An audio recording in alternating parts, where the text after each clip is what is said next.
ndio Yesu aje afufuke. Sio kama unaelewa vizuri. Kwa hiyo wewe mwanangu, unapoamka asubuhi unasema Baba bariki siku yangu, unafikiri siku yako ni mchele.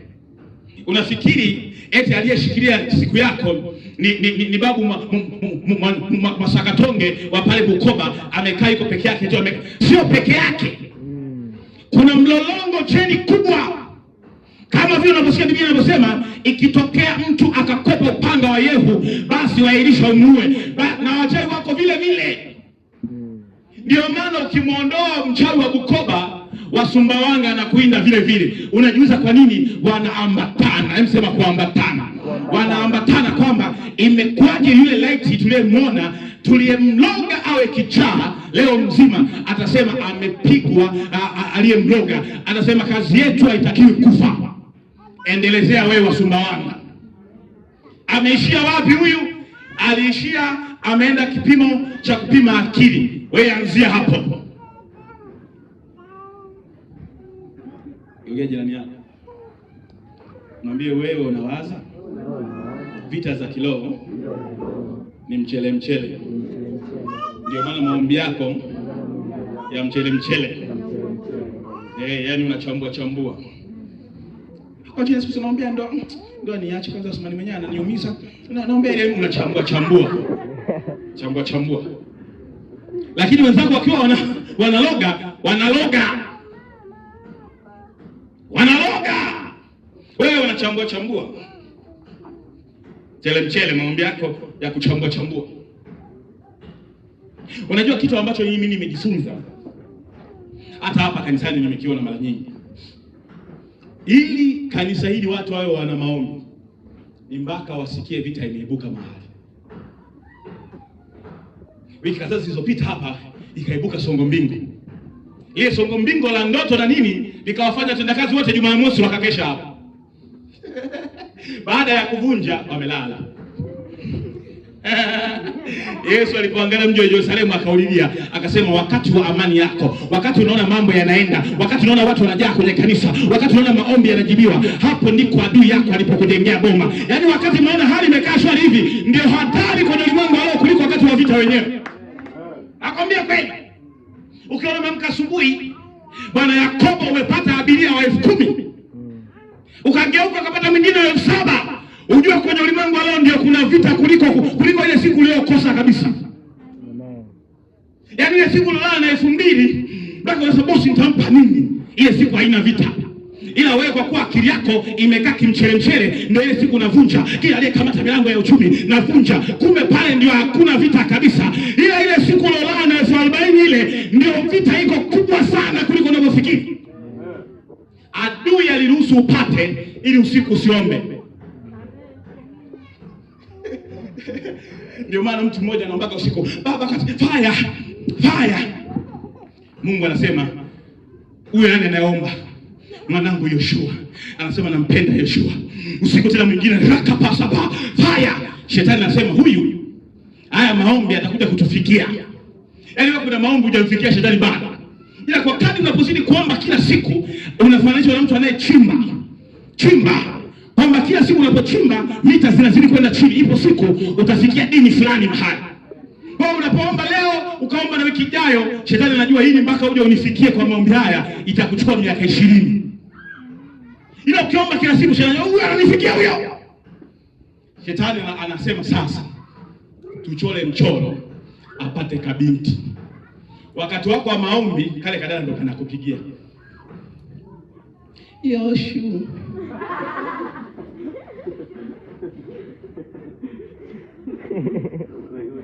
Yoshua anasema nami nimepata majibu ya maombi yangu. Katika mzoga wa simba na ikuta asali. Wakati sina nguo za kuvaa nimependwa na pisikali. Wakati sina hela dada amekubali kunivumilia. Wewe unafikiri mchezo? Yaani wewe hauna hela, hauna chochote. Eti dada wa watu akuvumilie, unafikiri kawaida? Kamchoro wako mwanangu. Kuna mahali adui anataka ulale usiombe. Mpenzi wangu, tukipata 1,000 twala, tukikosa twarara. Adui anataka ulirelax usifanye kazi. Ndio maana mtu mmoja kumwambia Yoshua pambana, nakwambia Mungu amenipa mke mwelewa sana. Adui ana akili, anajua kesho siku ya kufukuzwa kodi utatolewa nje na Yesu wako pamoja na vyombo vyako. Na watu tutajua kumbe ule mlango unaofungika na kufuli 6,000 una sufuria moja tu ndani. Tutajua. Wewe endelea tu kusema Mungu amenipa mume mwelewa. Endelea kusema. Endelea kusema mimi na Mungu mwelewa, akishindwa kurudi ananiomba msamaha. Endelea. Siku unapogundua anachelewaga wapi, huko na begi lako mgongoni, ndio tutajua kumbe mama chako kupendeza kote huko, nguo zako hazitoshi begi la mgongoni.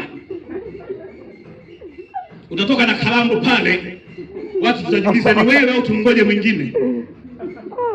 Jirani yako mwambie wakati wa amani yako, wakati unafurahi, wakati unapenzika, ndio adui yuko kazini kuliko wakati wa vita.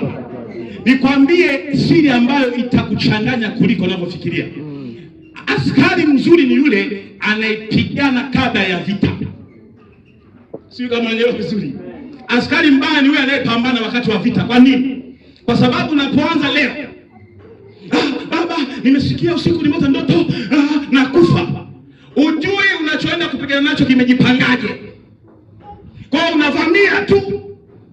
Ngoja nifunge, unavamia tu, unashangaa unapigwa. Unatakiwa kila unapohisi kuna mtu ananisogelea, unachinja haraka. Hiyo ndio silaha pekee yake. Ukianza kuona tu kuna mtu anakuja kanisani lakini lengo lake sio zuri, unasema nafiatua. Ukiona mtu anakuza maswali mengi, Yesu wewe pale unalipa shilingi ngapi? Inakujaribu. Ukingojea wakati wa vita, ukute unapopigania sio kiwanja cha vita. Wenzako walishahama uwanja wa vita, wameamua kuwafuata wale ambao unawategemea, wanachinja mmoja mmoja. Na ndio maana wakati wa tabu yako huo unapata tabu kupata msaada.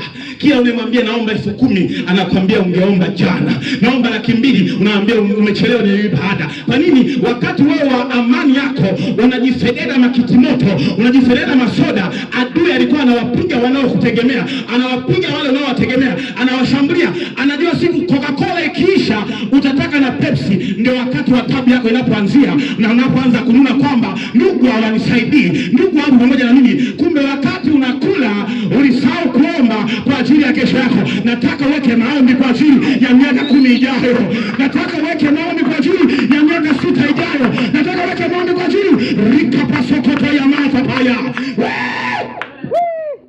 Atuombei mwezi wa 12 tukiwa mwezi wa 12. Tunaombea mwezi wa 12 tukiwa mwezi wa 6. Unaelewa vizuri? Ndio jirani yako. Mwambie nasikiaga wewe unaomba mpaka tatizo litokee. Ndio unaombaga. Na maombi yenyewe ni ya siku moja. Yaani siku moja. Anakuja hapa madhabahuni analia, utazani ni muombaji yuko serious. Shetani anaangalia anasema nani anaomba? Mungu akiangalia anasema nimemwona Jennifer anaomba. Mtieni nguvu. Unavotiwa nguvu unaona upenyo. Kwa sababu ukiona upenyo unaona kama maombi yanajibiwa kesho hivi. Ukiwa naomba Mungu akupa upenyo wa kiroho, frequency za kiroho, unaona kabisa nimemshinda adui mazima. Unaomba mpaka unacheka kwenye maombi. Nimepiga, kumbe hamna chochote. Ni ule upenyo ambao Mungu ameamua kukupa ili kukusogeza. Anajua kwamba utaomba leo na utaomba na kesho kutwa. Sasa hajui kwamba kwa akili yako ulivyomaliza tu kuomba ukasema asante Yesu ukaondoka. Wakati unaomba adui akasikia maombi yako. Akasema anayeomba nani? Jennifer anapiga. Anasema namjua huyo. Mkimwacha akaomba wiki nzima hayo maombi tutafikiwa. Mpeni anachotaka hata kwa robo. Unamaliza maombi unakutana na mtu akwambia, "Hey jamani mtumishi wa Mungu, ukanywe soda 15,000. Kesho uombi tena." Si una ile 15,000? Wewe uleka ili adui yakuue. Huwa anaruhusu upate vitu. Kwa mfano ukiwa umelala njaa, katika jina la Yesu nakataa roho ya maskini. Waza. Unaamka asubuhi kuna tray ya mayai, sambusa, mchana kuna vimishikaki, usiku kuna paja la kuku. Hata maombi yako ya kuombea chakula inakuwa hamna tena. Unafikiri kwamba hizo kuku zitadumu milele. Wakati unakula kuku na tabiri, unasema kama navyokula huyu kuku, ninaamuru milango ya kuleta kuku isikatike kwenye maisha yangu. Ndio wenzako wanavyofanyaga. Wewe ukipata ka 5000 umekaa pale kwa mheshimiwa Robati, na tomato weka nyingi na kachumbali, unafikiri ndio maisha yako. Kesho kutwa unakosa kabisa. Hata hela ya keki moja unakosa. Na kama unavyojua njaa, ukikosa hela, njaa ndio inakuwa ina kipimo cha juu kabisa. Ukiwa na hela, hata kama hujala siku nzima, unajisikia uko sawa tu. Ukiangalia sema nitanunua baadaye, ngoja nikapumzike nyumbani, tamtuma boda alete. Unashangaa mpaka saa 10 hujala. Uhakika kwamba naweza kula muda wote. Ukiwa hauna sasa, unatamani hadi malimao. Geukia jirani yako mwambie, wenzako wana Israeli walimisa hadi matikiti maji. Walimwambia Musa, kule utumwani kuna matikiti maji. Yaani imagine mtu amepigwa na njaa mpaka anaona tikiti maji ni sehemu ya chakula. Geukia jirani yako. Mwambie jirani, ukipewa vyote ndio uombi tena. Na adui anajua siku tutakayombana sana Yakobo, kumwekea vita nyingi sana, atakuwa mwana maombi mkubwa sana. Kwa msimbane sana. Na ndio maana kuna vitu unaona kama vinabana afu vinaachia tena, ili vikufanye usiombe. Sikusema kwa chini siku kesho nafunga. Haiwezekani. Haiwezekani, maisha yanaenda hivi. Hapo unafika hiyo kesho, yule ndiye mdai amekulipa. Yale maombi tena hakuna. Akiona unakula makofi na mmeo, adui anagundua huyu atakuja kuomba.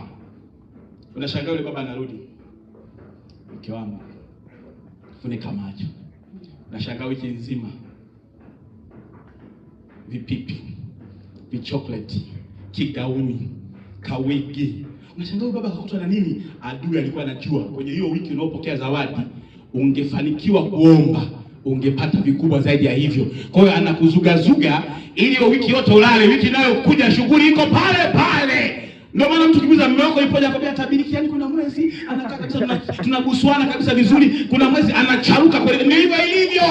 Wakati wa mabusu yananoga ndio wakati wa kujifungia kwenye chumba chako na kusema kama mabusu yanavyoteremka hivi yasikate. Kila aliyetumwa kuyakatisha na mkatisha yeye, ndio inavyotakiwa. Amen. Yokeje nako mwambie sijui kama unaelewa vizuri wewe. Tikiza jana kwambia sijui kama unaelewa vizuri wewe. Sijui mwanangu nani aliyekuloga? Yaani enyi Wagalatia msiokuwa na akili, nani aliyewaloga? Mbona wakati mnaanza mlianza na Bwana, ila huku mwishoni mmemaliza kwa habari ya mwili. Nani ameloga hapa katikati? Mbona ulikuwa unaomba vizuri wewe? Mbona ulikuwa unapigana vile vizuri? Nani amekuloga? Nataka leo uamke mwanangu, jue wakati wa ndio wakati wa vita yako. Hebu shambulia kwa jina la Yesu, sema fire. Haleluya. Amen. Gonga na jirani yako. Wakati unagonga na jirani yako mwambie jirani, nimegundua siri nzito. Kumbe wakati chipsi na mimi na tomato nyingi ndio adui anachangamka. Yesu anafika Yerusalemu, anaona mji umependeza, watu wanaabudu, wanasifu, kanisa makubwa mpaka kule. Kumbe ndio adui. Kwa nini adui huwa anafanya vile? Anataka aibu yako iwe kubwa. Anakupa mali kwa haraka. Yesu ana gari, Yesu amejenga, ili siku ya aibu waseme yule baba aliyejenga na nyumba ameachwa. Kaachwa. Hana hata kitu sasa hivi. Kafilisika. Aibu yako inakuwa kubwa kuliko ile ya mwanzo. Mwambie jirani yako, jirani, ikitokea nikagundua kwenye mchoro na wewe umo utanisamehe. Mwambie tena ikitokea kwenye kale kamchoro cha mimi kufilisika